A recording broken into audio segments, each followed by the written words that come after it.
Чутно мене добре, да? Це, да. Можу розпочинати. Да, давай. Дякую дуже. По-перше, вітаю всіх колеги, партнери, шановні представники бізнесу і не тільки. Мене звати Ольга Перепечаєва, я представляю міжнародний благодійний фонд Helvetas швейцарський, який активно присутній в Україні з повномасштабного вторгнення, але взагалі в світі вже 50 років допомагає людям, бізнесу. Перше за все, я хочу подякувати вам за те, що ви настільки стійкі. Да? Суми завжди дуже активний регіон, завжди стійкий, і попри те, що відбуваються страшні обстріли і по бізнесу, і по людях, це дуже сильно завжди прилітає і вражає. Суми завжди той регіон, який виступає дуже активно, нічого не пропускає і завжди готовий прийняти участь у різних програмах. Це дуже приємно, і це для, наприклад, я з Києва, мої колеги з різних інших регіонів. Для нас це завжди взірець, коли нам важко, і у нас була складна ніч, обстріли. Ми завжди знаємо, що наші колеги з Сум, вони вже встали, активно працюють, і попри все те, що відбувається, вони активно продовжують. Тому, знаєте, ми завжди такими прикладами надихаємося. Два слова, да, справді, як Богдан вже сказав, я проєктний менеджер проєкту «Стійкість», який займається розбудовою сталого та інклюзивного ринку праці за фінансуванням шведського донора СІДа та шведського уряду. При цьому два слова, просто так, щоб ви розуміли і могли долучатися до наших інших програм. Ми підтримуємо і розбудову інфраструктури, ми будуємо модульні будиночки, профтехнічні заклади, навчаємо, працюємо з вразливими категоріями, ми видаємо мікрогранти для мікро та маленького і середнього бізнесу, надаємо психологічну підтримку та кар'єрні консультації. Тому завжди, будь ласка, перевіряйте наші оголошення актуальні на гурті, на просторі, і, будь ласка, ми завжди раді підтримати вас в різних напрямах. Тому від всієї нашої команди я вітаю вас ще раз і дуже дякую за те, що ви долучаєтесь, активно приймаєте участь, і ми, звісно, бажаємо вам стійкості та натхнення у бізнесі і завжди будемо раді вас у цьому підтримати. Дякую. Дякую.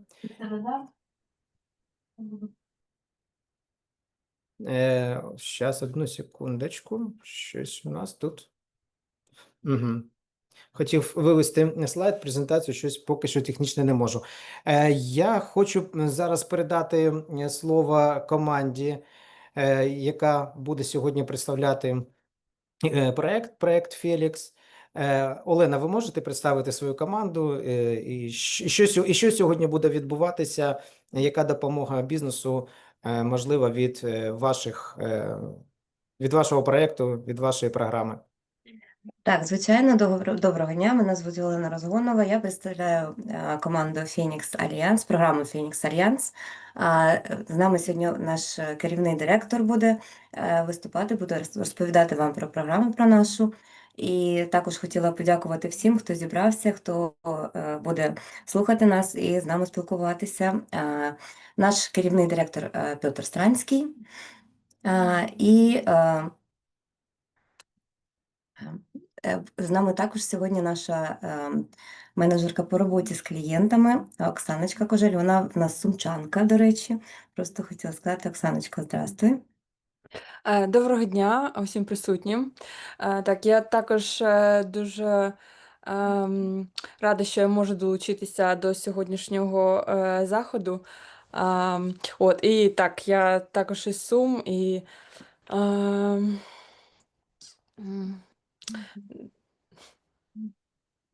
Дякую, Оксаночка. Я дуже вибачаюся, коли ми будемо перекладати саму презентацію, я буду перекладати трішечки на поганий діалект української мови, трішечки різний. Добре, дякую вам дуже за розуміння. І, Петр, please, you have the floor, you have your word. Welcome to presentation. Thanks a lot. And first of all, I apologize. I don't speak fluently Ukrainian, so I will revert to English and we'll have Olena to translate for you. Для початку я дуже вибачаюсь, что я не говорю на украинском языке, к сожалению, поэтому я, Олена, буду переводить для Петра сегодня. And would like to thank organizers for business as well as Helvetas for organizing this online event.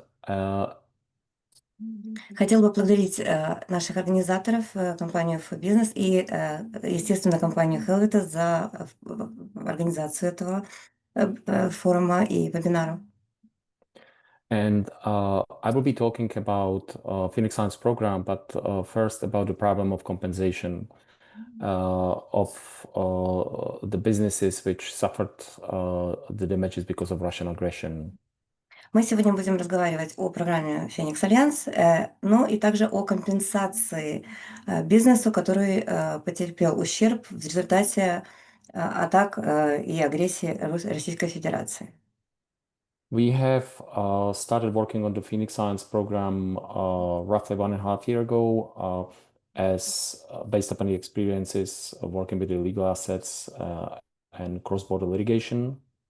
Мы начали работу над программой Феникс Альянс больше, чем 1,5 года назад, основываясь на нашем опыте по трансграничной литигации и по легальным средствам. And the program itself is focused on the problem of the compensation of the war-related damages for the businesses. Программа сама сконцентрирована и, собственно, занимается именно возмещением ущерба пострадавшего бизнеса. Because we, based upon our experience, the businesses are facing a number of issues in order to be able to reach compensation or even deal with the problem of compensation. Основываясь на нашем опыте, мы понимаем, что у бизнеса достаточно большое количество проблем, связанных именно с возмещением ущерба и связанных с ущербом самим по себе. And we believe that the businesses should be able to focus on their business, not on the problem of compensation. Мы верим, что бизнес должен концентрироваться на, собственно, своем бизнесе, а не на проблеме компенсации его ущерба. So now, before I will be more specifically talking about what we're doing for businesses as a Phoenix Alliance, Сейчас я сконцентрируюсь немножко больше на том, что именно мы делаем для бизнесов, как программа Феникс Альянс. I would like to provide you a bit of context what actually compensation in relation to damages caused by Russian aggression in Ukraine means and how that can work. Для начала я бы хотела немножко объяснить, что значит, собственно, компенсация за ущерб в результате агрессии Российской Федерации, что именно, как это работает, как это может работать. Because we are actively working in Ukraine already from October last year. Мы активно работаем на Украине с октября прошлого года. So therefore, I know that one of the aspects is there is a lot of confusion and misunderstandings. What compensation mean, what it can mean, how business can achieve it, and so on and so forth. И основываясь на нашем опыте работы с людьми, уже с клиентами, с нашими, мы понимаем, как бы, что не всегда бизнес осознает, что это такое, что такое компенсация, как, в общем-то, к ней подходить, как она работает. So I would like to mention some key aspects which are related to the situation of businesses in Ukraine. Хотел бы уточнить некоторые ключевые аспекты, которые связаны с бизнесом, с ущербом бизнеса на Украине. As I think everyone on this call knows, there is now no international compensation mechanism, and there is no compensation mechanism in sight and in making. Как вы, наверное, все знаете, на сегодняшний день нет никакого компенсационного механизма пока что, и, к сожалению, нет даже пока планов на создание этого компенсационного механизма. I will a bit later will mentioning how we're seeing the potential of such mechanism to exist. Чуть позже я расскажу вам, как я вижу, как мы видим, точнее, появление этого компенсационного механизма, как он может появиться. But I will start with the legal aspect of the compensation because that's what most of the companies are looking at, asking lawyers what they can do, whether they should go to the Ukrainian courts, and so on and so forth. И я немножко расскажу, начну точнее с того, что как это все выглядит с точки зрения закона, потому что многие клиенты спрашивают, что мне делать, с чего мне начинать, идти ли мне в украинский суд и так далее. The first very important thing is the situation with compensation is not usual legal dispute or legal problem. Первое, с чего я хочу начать, ситуация с компенсацией, это не только юридическая правовая проблема. Well, mainly meaning that it's not linear problem where you sue someone, you get court decision, then you go and get money. Что я имею в виду? Имеется в виду, что это не линейная проблема, где вы просто с кем-то судитесь, получаете решение суда и получаете деньги. Because we're dealing here with the international law and dealing with so-called sovereign, which means in this case Russia. И потому что в этом случае, конкретном данном, мы имеем дело с суверенным государством, в данном случае России, и, в общем-то, специальная ситуация. Sorry, sorry. Yeah, and we're dealing with Russia. Sovereign equals Russia here. Именно потому, что у нас идет суверенное государство, и как бы не все так просто получается. And the core issue is not to prove the existence of damage and loss. In reality, it is also an important issue, which I'll come to later. But Основное это не только доказать ущерб и потерю. Это тоже очень важно, я к этому вернусь чуть позже, но здесь, Петр.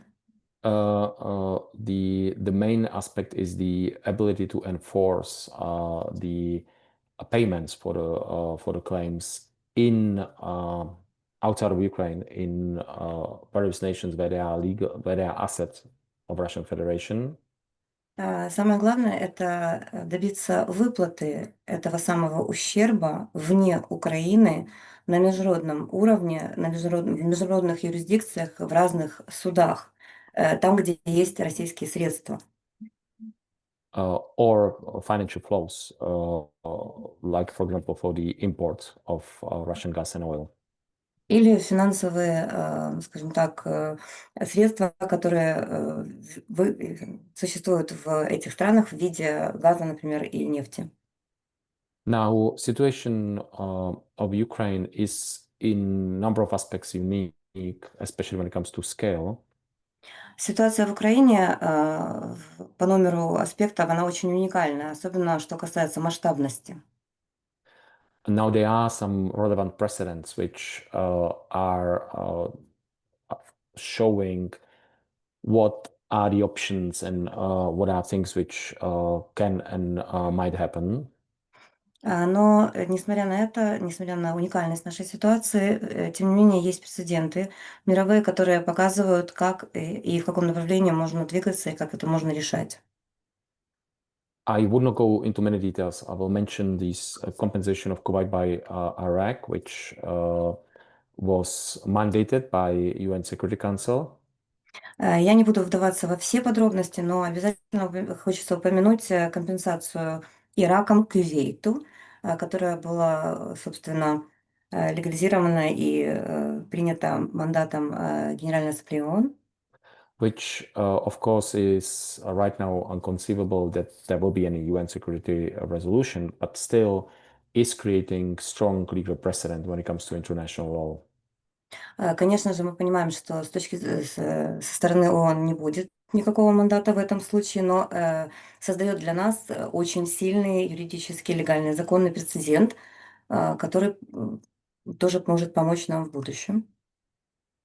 Where Kuwait was compensated 52 billion. And when I'm saying Kuwait, it means also businesses, also state businesses and individuals by 52 billions, which were from all revenues, which were from exports by Iraq. Когда я говорю компенсация Кувейта, имеется в виду бизнесы, имеется в виду компании Кувейта государственные и частные тоже, которые получили от стороны Ирака за счет продажи средств, которыми торгует Ирак, 52 миллиарда долларов компенсации. The example where there was a successful case against the sovereign nation, which went through, in this case, U.S. courts, and Argentina was ordered 16 billion in compensations for expropriation of all enterprise.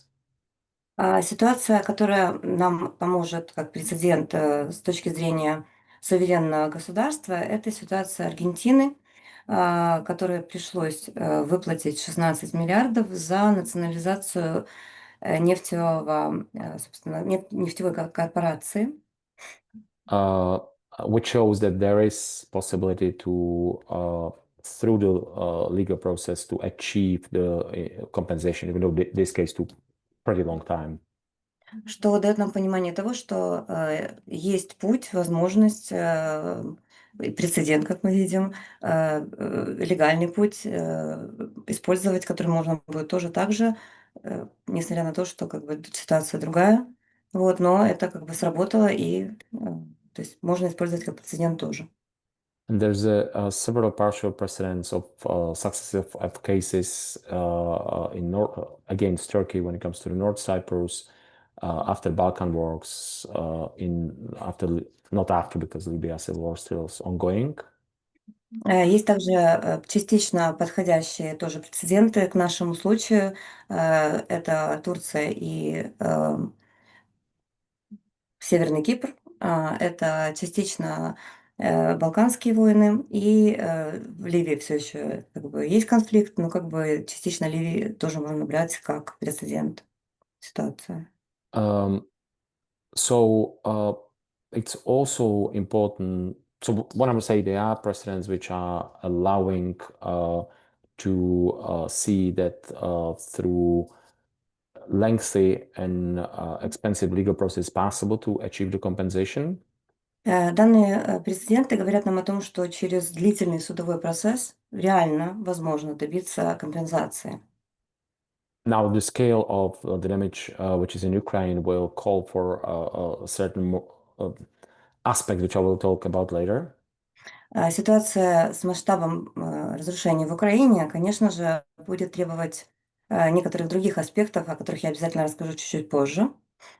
What I would like to mention is that there is a difference between war reparations, and it's not so much legal, it's practical, and compensation for damages. Очень важно обратить внимание на то, что есть разница между военными репарациями и компенсацией ущерба. Because war reparations happen very rarely. If I'm not mistaken, the last was Germany after World War I. Так как, собственно, военные репарации, они выплачиваются очень редко. Последняя, насколько я помню, это была Первая мировая война. Yes, and then essentially it is when there is a total victory of one side, which can impose terms of the reparation on the other side.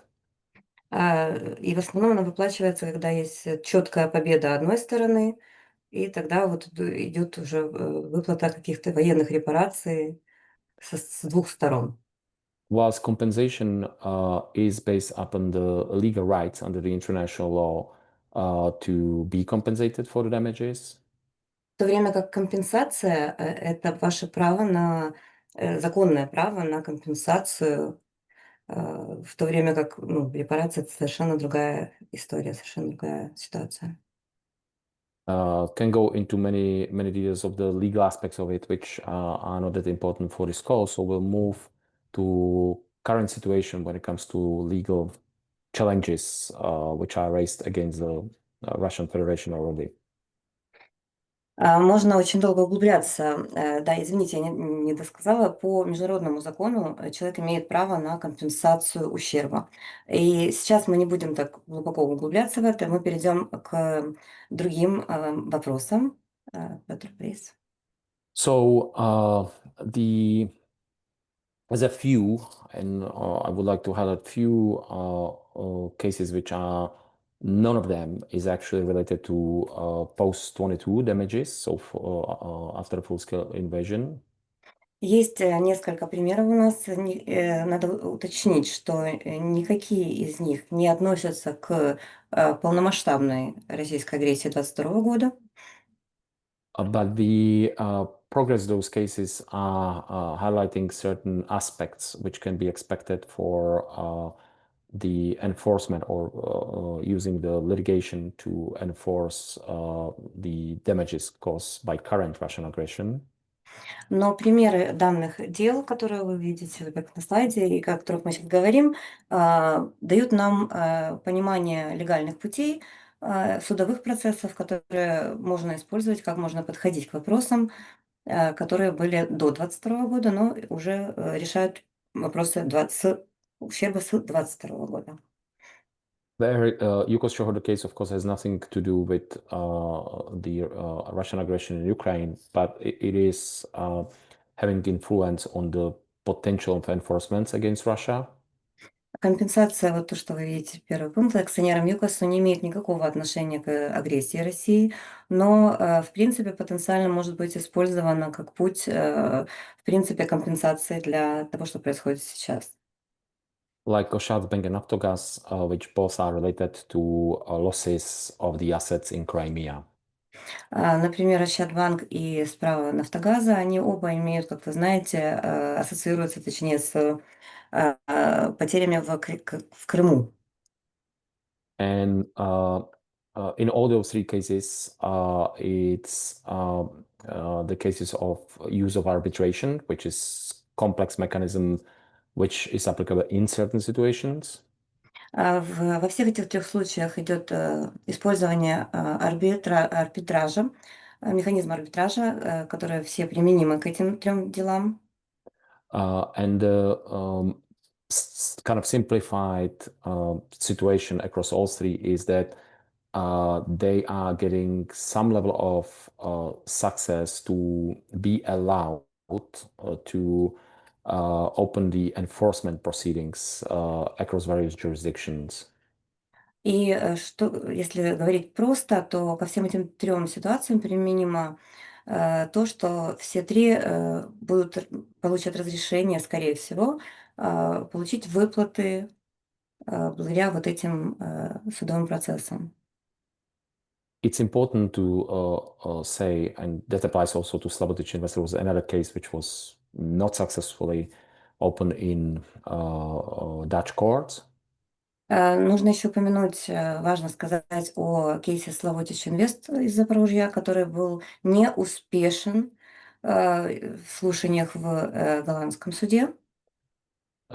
I made too complicated statement. Slobodich Invest was successful to actually have the proceedings to be allowed. There's another one which wasn't successful. Хорошо, я немножко запутала. Извините, пожалуйста. Кейс Славутич Инвест был успешен для слушаний в голландском суде. Был еще другой случай, который не был успешен. And therefore, what is important to state, because I'm getting that question quite a lot, what is the successful case? None. There is no case which would get to getting the Russian money, and there would not be any for quite a while because of complexity of the process. Зачем мы все это говорим? Мы говорим о том, что на сегодняшний день еще не было ни одного успешного случая выплаты ущерба России никому. И достаточно длительный период времени это еще не случится, к сожалению. Now, at the same time, it's important that there is some success in being able to open proceedings when it comes to potential enforcement, which is important indication of multiple courts across Europe being more open to have the proceedings against sovereign nation, against Russia specifically, than it was in the past. Но, скажем так, успешность некоторых случаев в том, что они начинают процедуру слушаний, дает нам надежду на то, что на сегодняшний день гораздо лучше воспринимаются такого уровня дела в разных судах разных юрисдикций против России конкретно, чем это было в прошлом. I would like to also make a comment when it comes to utilization of Ukrainian courts. There, the important is, so what I will try to do shorter sentences. Okay, thank you so much for this. Что я еще хотела сказать, что...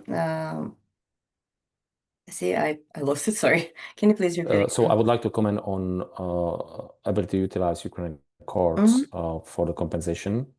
Я также хотела бы прокомментировать возможность утилизировать, использовать украинские суды для дальнейшего, скажем так, возмещения, процесса возмещения.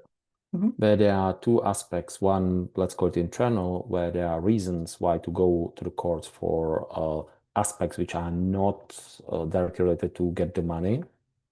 Где есть несколько аспектов, два аспекта. Первый – это внутренний аспект, если есть необходимость для того, чтобы идти в украинский суд.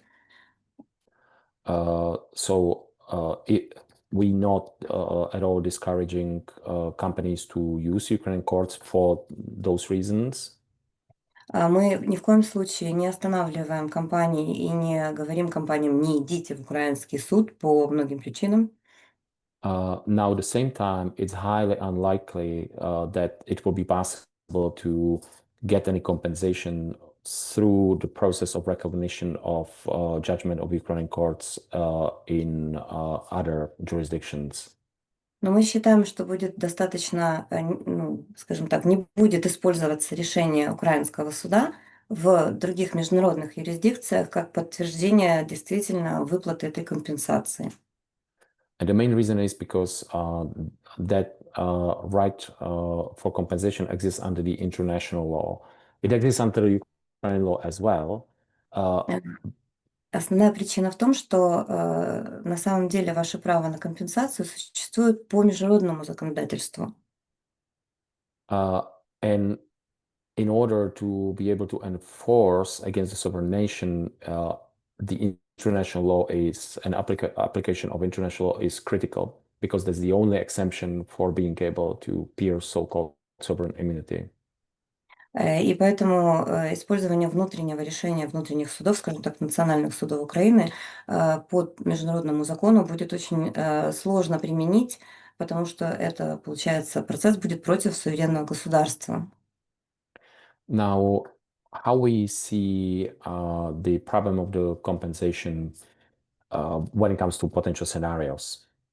Сейчас я хотела бы остановиться на том, как мы видим развитие всего процесса с точки зрения компенсации в будущем, на будущее как бы. And it's important to say that likely will be combination or variation of these scenarios, which I will shortly talk about. Скорее всего, как мы это видим, я скоро вам объясню почему, будет комбинация разных сценариев, которые мы видим, представляем себе. So the baseline is that each claim or group of claims will have to be litigated through various jurisdictions. Ну, основное, скажем так, база основная – это то, что каждое право на требование или портфель прав на требования будут проходить через полное судовое рассмотрение в разных юрисдикциях международных.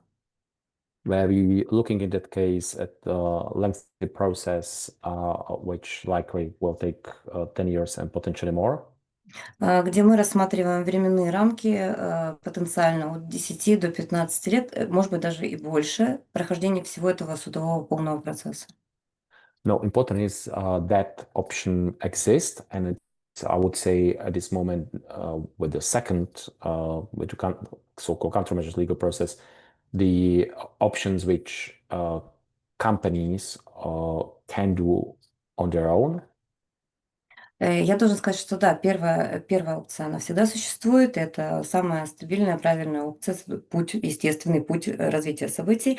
Но есть также вот контрмеры, так называемые, о котором Петр сейчас расскажет.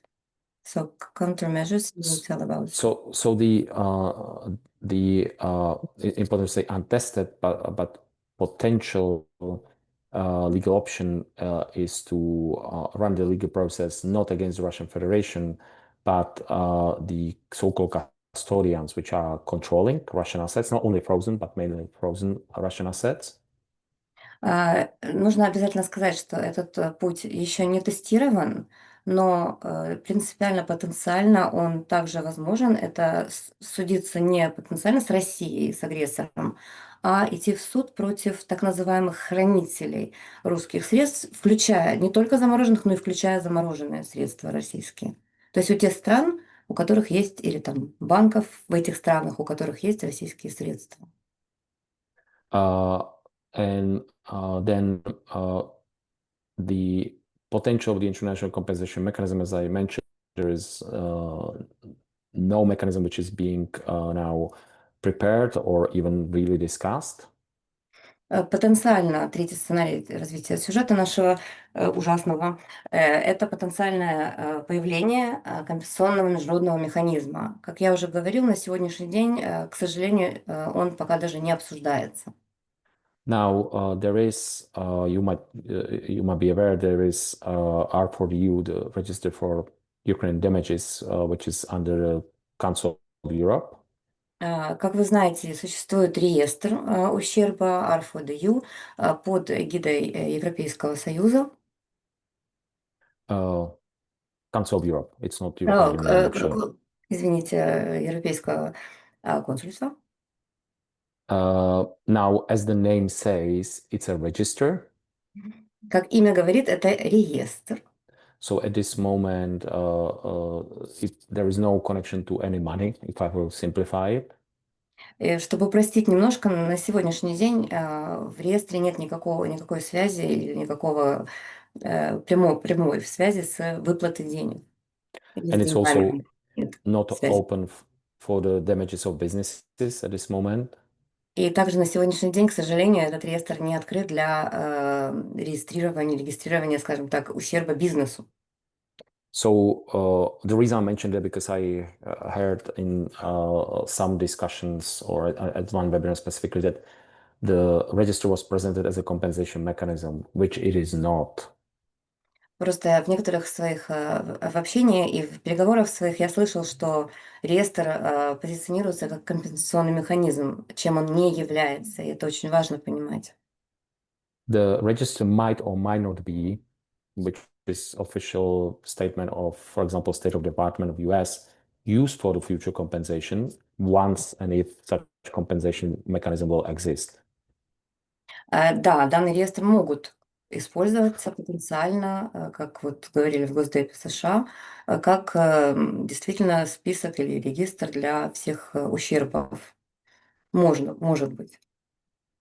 Now, our view is that international compensation mechanism will likely be created because of many litigations against Russia being raised and pushed through. Наш взгляд на появление международного компенсационного механизма следующий. Должно быть очень много судебных процессов, которые будут приближаться уже к успешному завершению, которые будут создавать определенное серьезное давление на Российскую Федерацию. And there is a precedent which is not sovereign nation, but big corporate, British Petroleum. Есть прецедент, который не есть суверенное государство, но большая компания British Petroleum. After the Deep Horizon disaster, which was the oil rig in Gulf of Mexico essentially blowing up, there was a huge spill of oil. Где в результате Deep Horizon катастрофы, ужасной катастрофы, было разлитие нефти по водной поверхности. И действительно, как бы это была ужасная катастрофа, где пострадали очень много и рыбных хозяйств и так далее. Please, Peter? And at the beginning, the BP essentially refused to provide any compensation. Вначале BP отказывались принимать на себя, скажем так, обязательства и отказывались от вообще какой-то компенсации. However, when there were 131 litigations against BP and BP needed to solve the problem of PR, but also access to the financial markets, they agreed that the compensation mechanism will be created. Но когда 131 судебный процесс начался, в компании BP встал вопрос, что да, действительно, у них страдает очень сильно их имидж, им нужно хороший имидж, то есть это портит их имидж, и плюс ко всему действительно как бы важно иметь, для них было важно иметь доступ к финансовым рынкам. Which is potentially a situation which Russia might face as well. Actually, definitely will face a lot of litigations. И потенциально это такая же ситуация, в которую может оказаться Россия, и не может, а окажется Россия. And then the fourth, which can be combined with the third one, or can be feeding mechanism for the third one, is tariff-based compensation mechanism. И четвертое, вот вы видите развитие сценария, это, собственно, механизм компенсации тарифов, который может быть в комбинации применим для выплаты компенсации нашим. And essentially that is using tariffs on Russian imports into EU, Canada, and other countries as a source of compensation. Что имеется в виду? Имеется в виду, что при применении определенных тарифов на российские средства страны Америка, Канада, Европейский Союз могут использовать, собственно, разницу с этих тарифов для источника, для компенсации ущерба нашему бизнесу. Which is analog to how Kuwait and Kuwaiti entities were compensated by Iraq. Именно аналогичным способом Кувейт и кувейтские организации были, собственно, компенсированы за ущерб, нанесенный Ираком. So now I will move into how we as a Phoenix Alliance program, how we actually are helping businesses to be able to get a compensation as efficiently and easily as possible. Сейчас я хотела бы рассказать вам о том, как программа Фенікс Альянс помогает украинскому бизнесу в получении, собственно, возмещения за ущерб, нанесенный российской агрессией. Where the way how we construct the Phoenix Alliance program is that we can deal with any of those scenarios and scenarios we don't even know about. Структура, по которой мы построили нашу программу, предполагает, скажем так, любое развитие сюжета, который мы вам рассказали, и даже те сценарии, которые мы не предполагаем еще. Because there are a number of things which needs to be done in order to be able to achieve any compensations through any mechanism. Именно потому, что должны быть сделаны определенные шаги для того, чтобы достичь компенсации при любом сценарии, любого компенсационного механизма, грубо говоря. And there are many areas which needs to be taken care of in order to be able to navigate the process of getting ready for a compensation or applying for a compensation or suing for a compensation.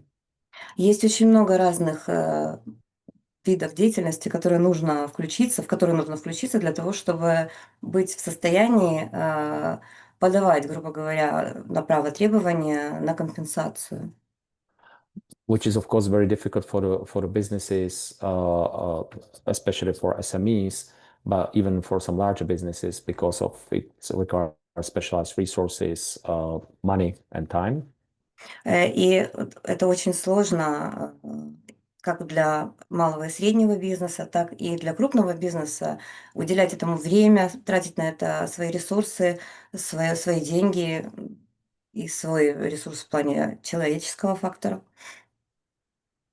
And therefore, Phoenix Alliance program essentially is end-to-end solution for all steps required to not only solve the problem of compensation, but also bring the options how to get access to the money prior the compensation is fulfilled. Поэтому наша программа Фенікс Альянс, это и есть комплексное решение для всех этих необходимых действий, для того, чтобы решить не только проблему полного возмещения ущерба, но также мы открываем возможности по финансированию полностью вся компенсация будет выплачена. Now, the core aspect is the evaluation and essentially compilation of all the evidence, documents, quantum of claims using international standards. Используя международные стандарты, мы собираем свидетельские показания, доказательства, документы и приводим их реально по лучшим международным стандартам в правильный вид. Because that's absolutely necessary for any legal process outside of Ukraine, but actually it's also necessary for being able to claim even if there is a compensation mechanism. Так как такая работа с документами, с документацией, она абсолютно необходима не только для того, чтобы просто получить эту компенсацию, но также она тоже необходима, ее тоже необходимо проделать для того, чтобы получить компенсацию, если даже появится какой-то компенсационный механизм. So our team, which is UK, Ukraine, and our financial team is US-based. Поэтому наша команда, которая находится и в Англии, и в Украине, и наша финансовая команда в Америке. In Ukraine, in Kyiv specifically, where I am now as well. Украина, мы говорим о Киеве точно, четко, потому что вот Петр сейчас у нас в офисе в Киеве. And part of our approach is that we essentially are doing all the necessary steps and assessment, verification, quantifications in order to establish the value of the claims and verifiable evidence and quantum. Наша работа заключается в том, чтобы собрать все доказательства, документы и провести верификацию и правильную оценку того ущерба, который может быть доказан. And because we have dedicated team which is working on this issue, we compile the methodology and all necessary aspect of how to evaluate, how to assess in this specific situation. И благодаря тому, что у нас специально для этого команда собрана была, мы знаем, как это делать, как правильно верифицировать, как правильно собирать это все, и как правильно подготавливать документы для правильной оценки, для верификации. But just one important aspect, we are not a law firm. We're working with law firms, both Ukrainian as well as international. We are the claim management and financing company. Важно сказать и объяснить, что мы не юридическая компания, мы будем нанимать юридические компании в разных судах, в разных юрисдикциях, которые самые лучшие в своем деле. Мы компания, которая управляет и представляет право на требования. Now, in simplicity, the core aspects or core part of the process is what you can see on the slide. So that means we verifying the key aspects of every claim. Объяснить слайд мы хотели бы немножко, да, мы собираем документы, информацию с проверкой полностью внутренней нашей командой, вот кто есть хозяин или там властник, сори, да, и мы убеждаемся в том, что право на требование существует. And then we running the process in order to be able to put claims into portfolios, which are then externally verified by the auditors, which is creating the ability to not only run the legal process for the compensation, but also bring the options for pre-financing, which I will talk about in a minute. Через минуту я вернусь к опции по префинансированию, которая, собственно, мы имеем возможность это сделать после всей нашей работы, когда мы собираем всю доказательства, всю доказательную базу, делаем нашу внутреннюю оценку и собираем все права на требования в большие портфолио. I think the next two slides I don't need to spend too much time on because you know what claim categories do exist. I would mention only that we deal not only with the losses of physical properties or inventory. Я хотела бы сказать, что следующие два слайда, я думаю, что их не нужно объяснять. Вы сами знаете, какой ущерб наносится вам и, собственно, вашим предприятиям. Но важно сказать, что мы, скажем так, занимаемся вопросами не только утратой инвентаря или там техники, оборудования, but also loss of profits, enterprise value, and other specifically business-related losses. но также мы занимаемся потерей выгоды упущенной, также стоимости предприятия, потери, то есть все, что касается именно бизнес-ущерба. And also we are dealing not only with the physical damage or consequence of physical damage, but also the consequences of loss of access because assets being in occupied territories or contested territories. Также нужно сказать, что мы занимаемся не только физическим ущербом, грубо говоря, причиненным вашим предприятиям, но также мы занимаемся теми вопросами, которые на оккупированной территории, теми предприятиями, которым нет доступа на сегодняшний день. And I'll skip this slide. I would like to mention that when we started working on a program, we are focusing on the problem of the compensation because it's a big enough problem. Когда мы начали, хочу сказать вам, прежде чем я перейду к вопросу обсуждения того, о чем мы говорили, я хочу сказать, что когда мы начали работу над методологией, над вопросами этими всеми, у нас была цель и задача – это просто возмещение ущерба и выплата компенсации. Now, as we started working with the businesses, it was quite clear that the core issue is when any compensation will be available. Когда мы начали уже непосредственно общаться и работать с нашими клиентами, с бизнесом, стал очень важный вопрос, когда же, самый главный вопрос, который задает бизнес, это когда эта компенсация будет возможно получить, когда? And the process of the recovery of compensation, especially if it will require the full litigation, will be lengthy and costly. Now, we're taking care of the cost. Процесс сам по себе возмещения, как мы уже говорили с вами, да, возмещение ущерба будет, это будет полный судебный процесс, который займет очень долгое количество времени, и он будет очень дорогой. Да, кстати, очень важно заметить, что мы все расходы берем на себя, мы не просим бизнес платить сначала ничего. Now, that doesn't still solve the problem, compensation being available in 6, 8, 10, 15 years. Это решает проблему того, что компенсация будет возможна только через 6, 10, 15 лет.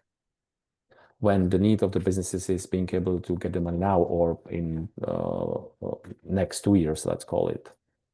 Когда потребность бизнеса – это получить деньги сейчас, чтобы, ну или, скажем так, в ближайшее будущее, в течение 2, например, лет.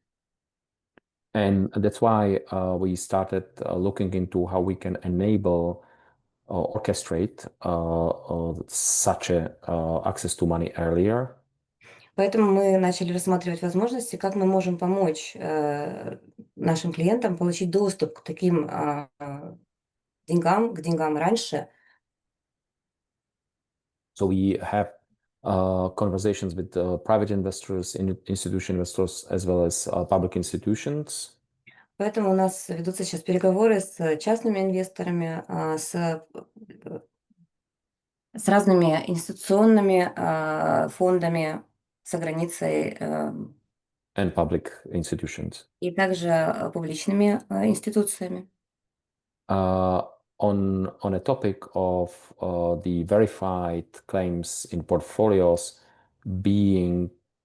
having the access, or the businesses having the access to financing or pre-financing options prior to compensation.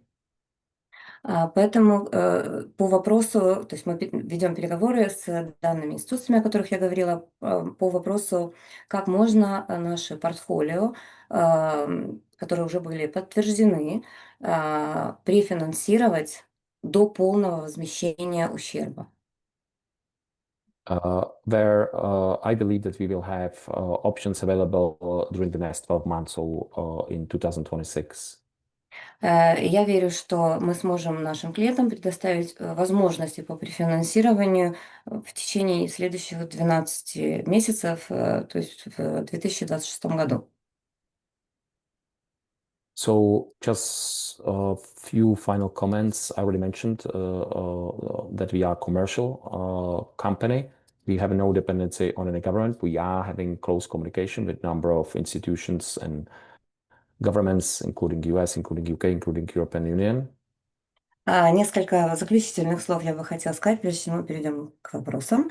Мы чисто коммерческая инициатива, мы не зависим ни от какого правительства, но у нас есть как бы связи и на правительственном уровне, в Европейском парламенте, в английском парламенте и в Госдепе США.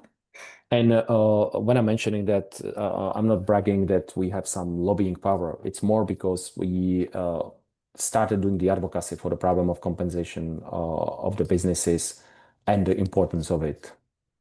Хочу сказать также, что у нас, я это упомянула не для того, чтобы сказать, что у нас есть какое-то там привилегии какие-то из этих знакомств. Нет. Хотела сказать это к тому, что мы начали выступать в роли адвокатов проблем украинского бизнеса и компенсации. То есть мы говорим то, что мы получаем ту информацию от общения с клиентами общую, что эта проблема очень серьезная, и мы это доносим до разных правительств разных стран.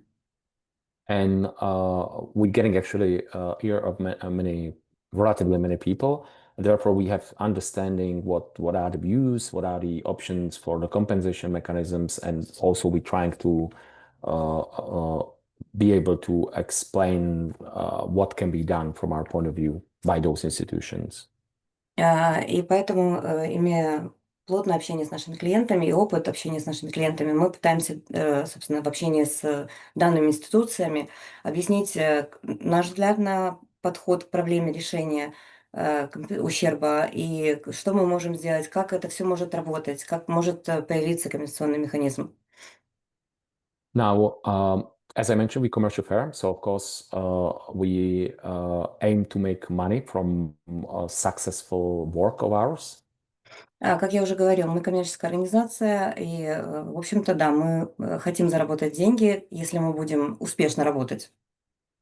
Well, I would say we have to, because the only way how we can do this that we are able to attract the financing because of being able to have the commercial proposition.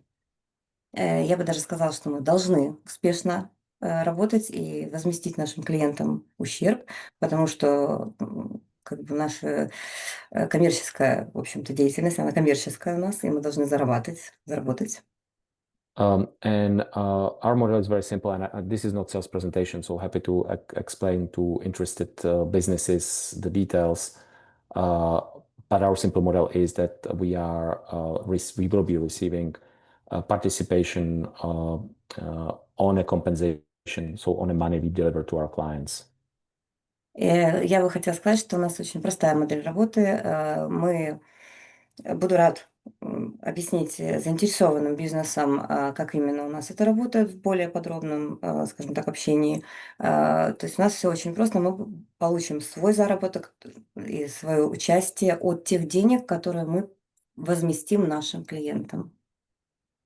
So to conclude, if there is any interested business, we of course happy to explain any details, and now also through discussion. Чтобы в заключение хотела бы сказать, что мы будем готовы ответить на вопросы сейчас через нашу дискуссию с вами. Now our process is very easy. That we have our contact form where you can provide us the information about the business and damages which suffered, and then we will start working to get the documentation and prepare the assessment of your claim. А для того, чтобы начать с нами работать, можно будет заполнить у нас очень простую форму, в которой вы указываете, что случилось, какой тип ущерба получило предприятие, что происходит. И наша команда после заполнения этой формы начинает работать с вами уже непосредственно по сбору документов, помогает как бы определиться, чего не хватает и так далее. То есть как бы уже вместе с вами. And we are always at your disposal to explain the Phoenix Science program and how we work with the businesses, but also any issues related to the recovery of the compensation for the damages. Мы всегда очень рады и помочь, и подсказать, и поговорить о нашей программе, и объяснить, как это все работает. Но также мы рады помочь и объяснить проблему компенсации, как это все происходит тоже. Ну, сейчас, я думаю, время будет для вопросов. Спасибо, что вы нас послушали.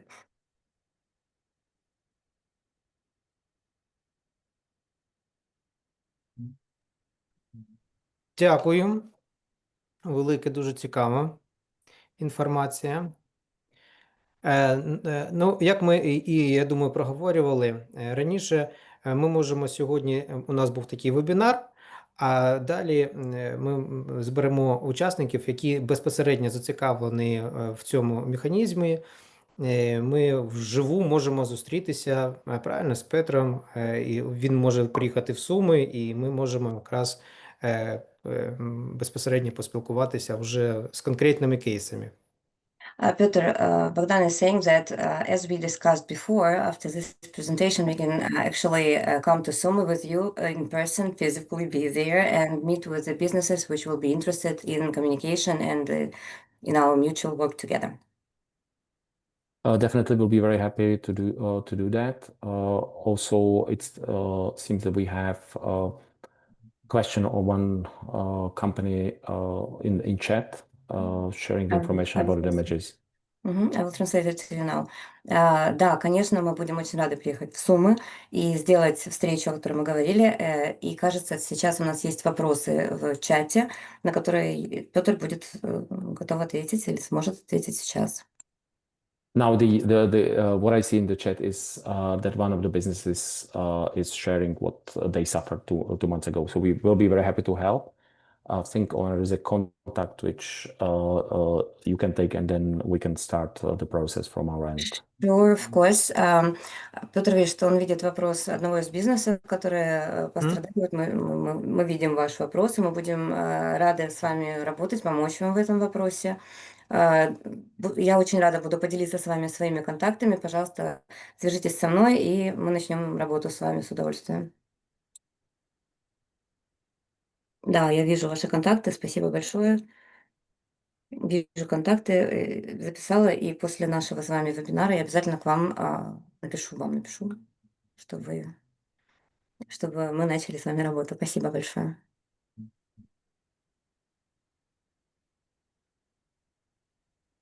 У кого ще є питання?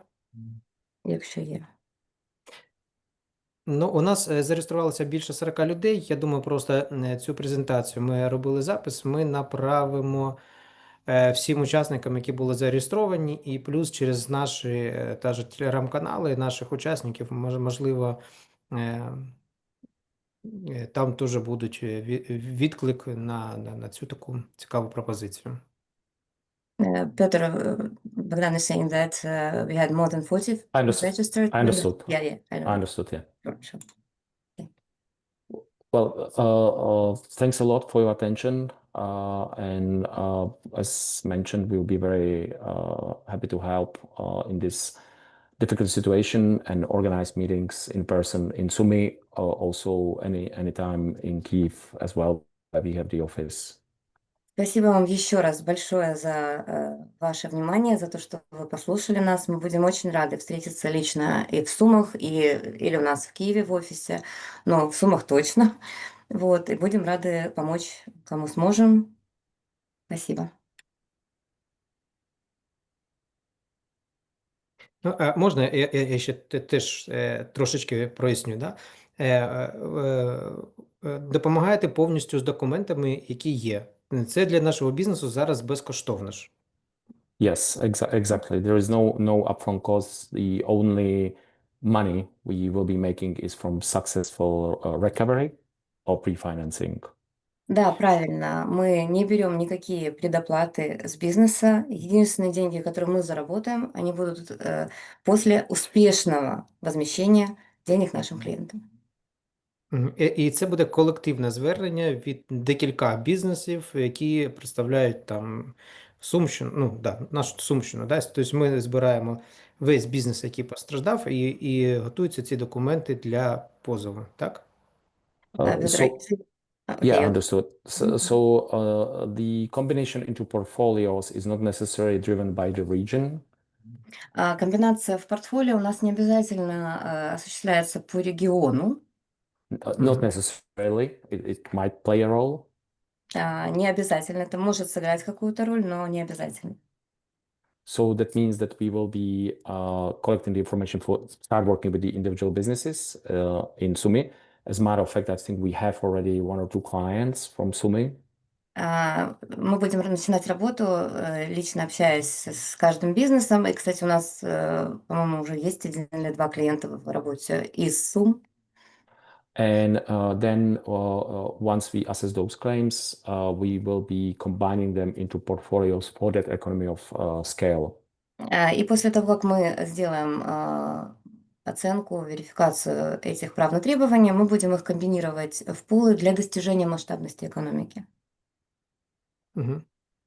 Ну, так, по термінам, по срокам, як це може бути там компенсація? Ну, це гра вдовгу, да? Це не за рік, не за 2. Це може бути і 3 роки, і 4 роки. It will be longer. So we expect that the first portfolios first portfolio we will have ready this year. Давайте так, по срокам это будет дольше, но мы на сегодняшний день ожидаем, что наше первое портфолио будет готово к концу года. And then we will continue creating new portfolios as we'll be working with more clients. И мы будем создавать новое портфолио, так как мы работаем с большим количеством еще клиентов и продолжаем еще получать новые клиенты. And then we will be doing 2 things, which is initiating the legal process. И дальше мы будем делать параллельно 2 вещи. Мы будем инициировать судовой процесс. Where, as I was mentioning, if we will have to go through the full litigation, it will take rather to 10 years. И, как я уже говорила, если нам нужно будет пройти через полный судебный процесс, к чему мы готовы, это займет не меньше 10 лет. Now we expect that we will have those pre-financing options available already next year.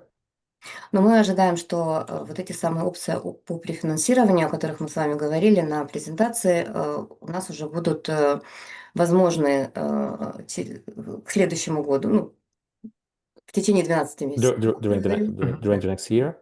And also there is a possibility if the tariffs will be enacted or... Есть возможность, если будут активированы тарифы, о которых мы тоже говорили. Or compensation mechanism that there will be possibility to have the compensation within the 6 to 8 years. But I don't expect that any compensation will happen sooner than 6 years.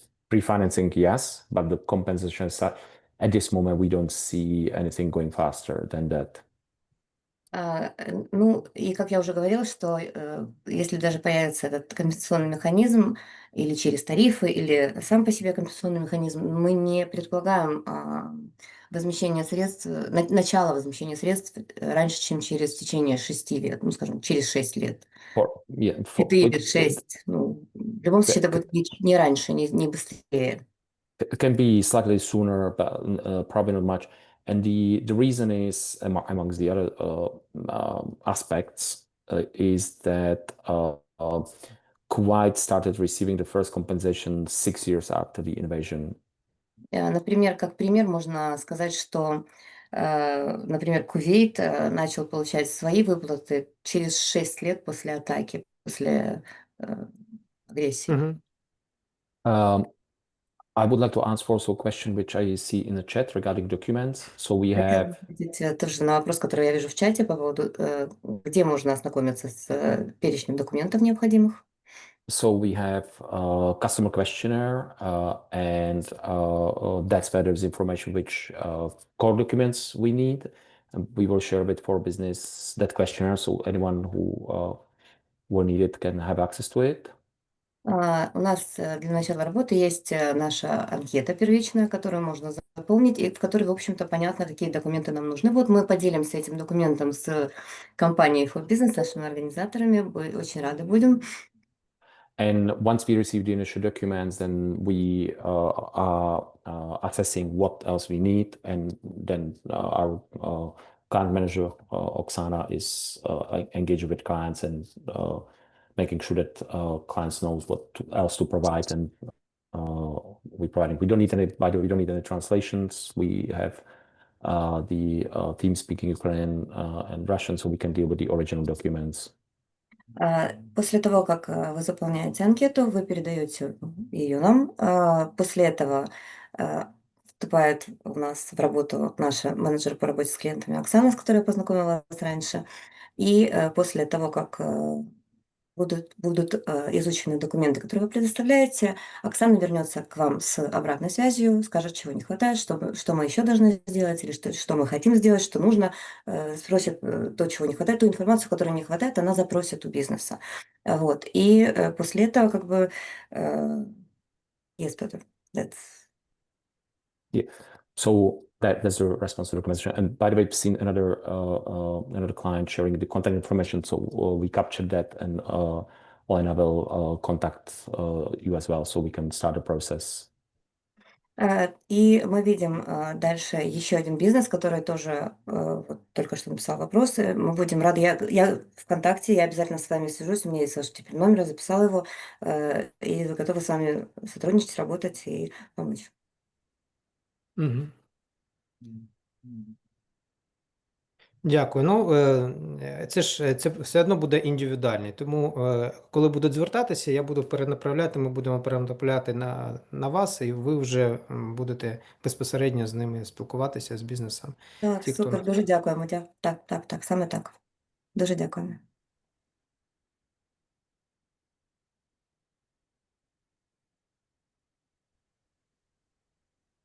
Ну, тоді начебто все. Чи є питання?